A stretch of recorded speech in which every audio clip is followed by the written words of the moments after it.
Ganjar kan dekati Jawa Barat, Pranowo dekati Jawa Timur, Jawa Tengah. Itu strategi yang terbaik atau bagaimana? Ya saya kira kalau konteksnya Ganjar Pranowo pastinya berhitung betul apa yang kira-kira menjadi kelemahannya. Ya. Selama ini Ganjar itu misalnya elektabilitasnya tidak terlampau kuat secara signifikan di Jawa Barat. Maka jawabannya adalah Ridwan Kamil tentu saja. Oleh karena itu tidak mengherankan Ridwan Kamil merupakan salah satu sosok yang konon sudah bertemu dengan Megawati ya, Bang ya. Saya agak berbeda dengan Bung Henry Satrio. Di Golkar seringkali pilihan politik kepartaian itu berbeda dengan sikap politik elitnya. 2004 kita tahu hasil konversi Partai Golkar memutuskan Pak Wiranto bersandingan dengan Gus Solah saat itu. Sementara Pak Yusuf Kalla bersandingan dengan SBY dan memenangkan Pilpres. 2014 lalu juga begitu, Bang. Golkar memutuskan bergabung dengan Prabowo Subianto. Tapi Pak JK justru berkoalisi dengan Pak Jokowi. Jadi di Golkar tuh terbiasa yang kayak gitu-gitu. Dan partainya nggak ada yang dipecat, Bang. Artinya apa? Partai yang menurut saya cukup fleksibel, tidak kemudian memecat kadernya, sekalipun iman politik yang berbeda ya di Golkar.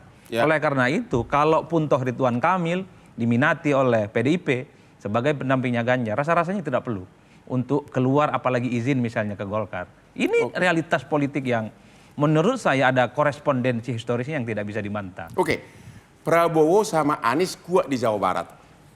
Ya, persis. Kira-kira bakal pecah nggak ini suara nih? Dua-duanya sama-sama kuat di Jawa Barat. Sama-sama kuat memang. Basis Prabowo itu sama, persis dengan Anies Baswedan. Di Jawa Barat, kemudian Banten, ada di KI dan Sumatera. Secara umum, tentu memang sejauh ini kedua sosok ini relatif kompetitif. Tapi kalau Ridwan Kamil muncul sebagai wakilnya Ganjar, ini bisa pecah kongsi, Bang. Pecah kongsi, jadi 3 suara, 3 grup. Saya survei di bulan Juli, tingkat popularitas, elektabilitas, dan tingkat kepercayaan kepada Ridwan Kamil sampai bulan Juli cukup luar biasa. Saya menduga mungkin akan ada konsolidasi pemilih kalau kemudian Ridwan Kamil dipilih sebagai kontestan di 2024. Sama halnya dengan PKB, ketika memunculkan Gus Muhaimin sebagai kandidat capres, pemilih NU yang selama ini tidak terkonsolidasi, maka sangat mungkin. Itu yang mau saya tanya berikutnya. Tadi Nasdem sama PKB mengatakan memilih Caimin karena NU Jawa Tengah, Jawa Timur akan mendukung. Kan NU terpecah 2, benar nggak itu? Betul, bukan hanya benar dan tidak. Banyak itu pecah-pecahnya. NU pecahannya jadi, banyak. Kira-kira mana NU mana yang mendukung Caimin, NU yang lainnya mendukung siapa? Apa benar Prabowo karena sudah mendekati Yeni Jahit?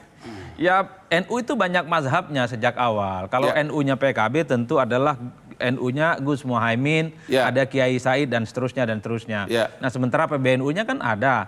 Yang kita tangkap saat ini adalah misalnya Gus Yahya, Wahwatuhala, Gus Yahya dan seterusnya dan seterusnya. Begitupun kubu Prabowo Subianto. Di situ ada Erik itu masuknya.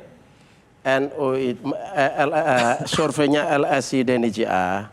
Orang Indonesia yang mengaku NU 56%. Kan? Jadi kalau mereka ada di mana-mana itu wajar aja. Wajar aja itu. Wajar aja berbeda-beda begitu. Memang NU membebaskan. Jadi warganya ada di mana-mana itu wajar karena memang NU itu hitoh. Dan di dalam politik sudah dikasih koridor. 9 pokok berpedoman politik bagi warga Nahdlatul Ulama. Itu tuh bebas di mana-mana Itu tidak boleh diartikan itu perpecahan, itu tidak, itu biasa aja.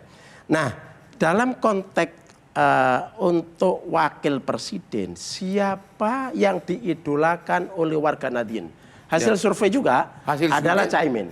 Jadi dari sekian calon yang ada, yang muncul ini ada Khofifah, ada Mbak Yeni, ada Mahfud, ada siapa? Itu yang diidolakan adalah Caimin. Jelajahi cara baru mendapatkan informasi. Download Metro TV Extend sekarang.